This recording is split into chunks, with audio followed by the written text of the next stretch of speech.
If downsizing in retirement is on the horizon, chances are you have heard the term downsizer contribution.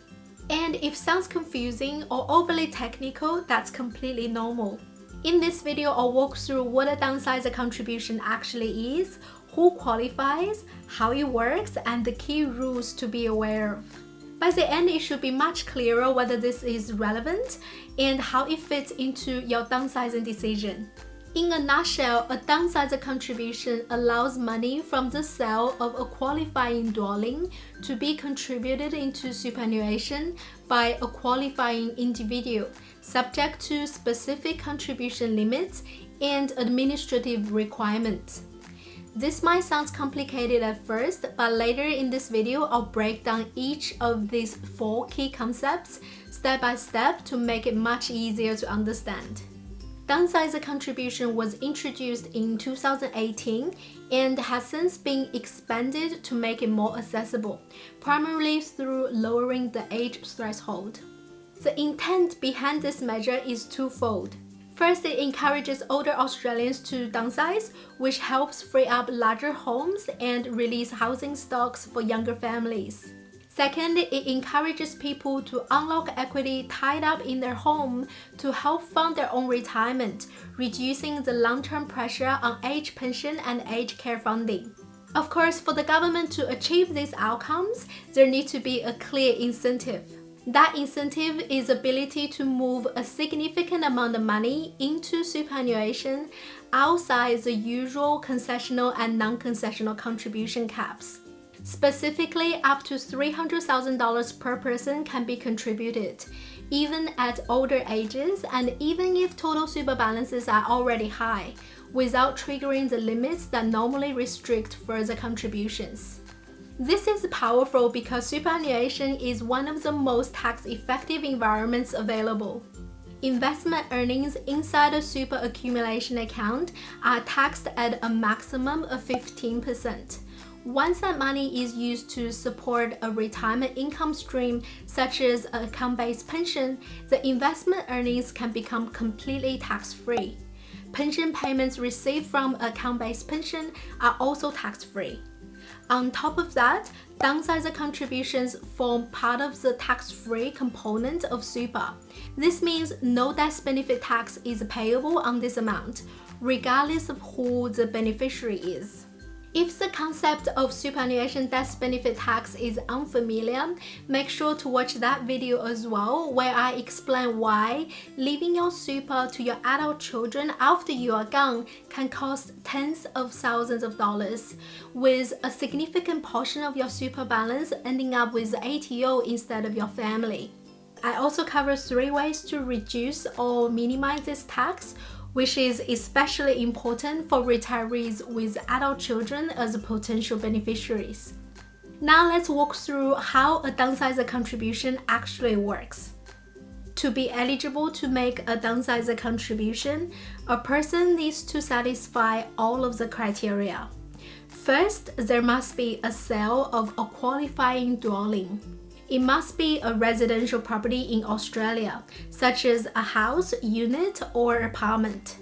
It does not include houseboats, caravans, or mobile homes. The dwelling must have been owned by the individual, their spouse, or a former spouse for the entire 10 years leading up to the settlement date of the sale. The sale proceeds must be fully or partially exempt from capital gains tax under the main residence exemption. What this means is that the property does not need to be a person's main residence at the time of the sale.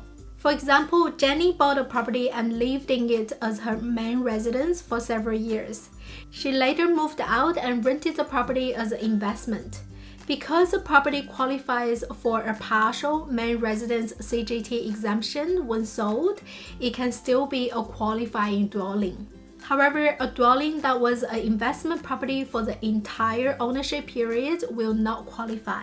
If there is any doubt about whether a property qualifies for a partial or a full main residence CGT exemption at the time of the sale, it's important to seek advice from a registered tax agent to confirm the tax outcome. Importantly, despite the name, downsizer contributions are triggered by the sale of a property, not by the purchase of a new one. There is no requirement to buy another home and no requirement to actually downsize. It is possible to even purchase a more expensive home and still use this strategy. Now let's move on to the next part of the checklist. Who is actually eligible to make a downsizer contribution? The individual must be at least 55 years old at the time the downsizer contribution is made. There is no maximum age limit. Downsizer contributions can only be used once per person in their lifetime. In other words, if a downsizer contribution has already been made from an earlier property sale, it cannot be used again. There is also an important spousal rule. If the property is legally owned by only one spouse, the other spouse may still qualify, provided they would have been entitled to a full or partial main residence exemption had they owned the dwelling themselves. A spouse that never lived in the dwelling cannot qualify. The next step is to understand how much can actually be contributed under the downsizer rules. The maximum downsizer contribution is $300,000 per individual. This cap is fixed and not indexed. Downsizer contributions can be made regardless of the member's total super balance. They form part of the tax-free component of super and do not count towards the non-concessional contribution cap. Downsizer contributions cannot exceed the actual capital proceeds received from the sale of the property. An important detail here is that this number is not reduced by any debt repayment or costs incurred from the sale. Now let's talk about administrative requirements.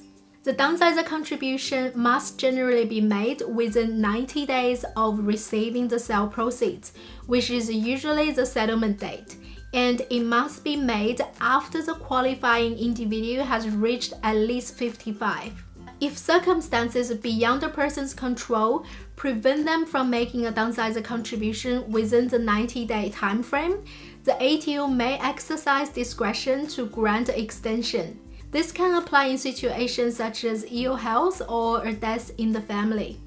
It's important to know that this extension is not a loophole. It cannot be used to simply allow someone to meet the minimum age requirement. The approved downsizer contribution form must be provided to the super fund at or before the contribution is made. While the ATO provides a standard form, some super funds use their own versions, so it's important to check which form your fund accepts.